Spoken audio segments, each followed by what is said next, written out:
في ايه يا عم انت؟ انا رفق بالحيوان، مش مساج ودلع بالحيوان.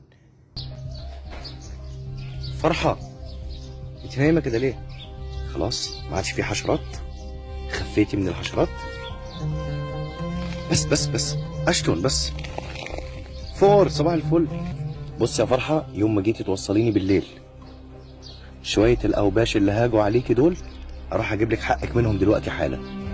أنا ما بسيبش حقي أبدا، أجيب حقك وأجيلك.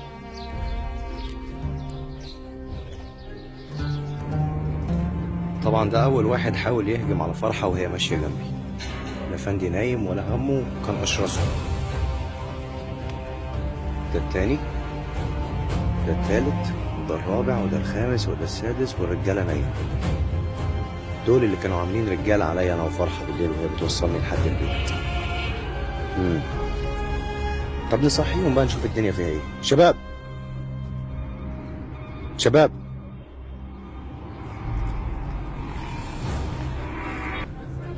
انت يا استاذ، انت يا فندي، الو، انت يا فندي، انت اتمطع اخويا، اتمطع. في اي مشاكل في النوم؟ في اي مشاكل في النوم؟ قوم بس عشان عايز اتكلم معاك. ايه اللي انت عملته معايا انا وفرحه بالليل ده؟ لا يا شيخ، انت مفكرني هيخيل عليا الكلام الفاضي ده؟ قوم يا عم انت، قوم خليني اكلمك. قوم بقول لك، قوم. انت تفهم، انت بتفهم. قوم. انا مش جاي العب، انا جاي اخد حق فرحه. يا عم اللعب بيقل القيمه، بقول لك اللعب بيقل القيمه. هتقل من قيمتك وسطهم، خلي شخصيتك قويه. بستم، انا عايز اسالك سؤال لو سمحت. والله بجد السؤال ده محيرني وطول الليل عمال افكر فيه. اسمع بس، استنى بسالك والله. هي صخره مسيطره عليك ليه؟ لايق عليها قوي اغنيه مسيطره. ام لالو احلى منها ياض. صخره مسلوعه، مش عارف ايه اللي عاجبك فيها، لا ومسيطره عليك كمان. كتكوكسه، عامل لي فيها قائد زمره. مش وقت لعب، انت طلعت في كنافه. بقول لك اللعب بيقل القيمه، اللعب بيقل من قيمتك.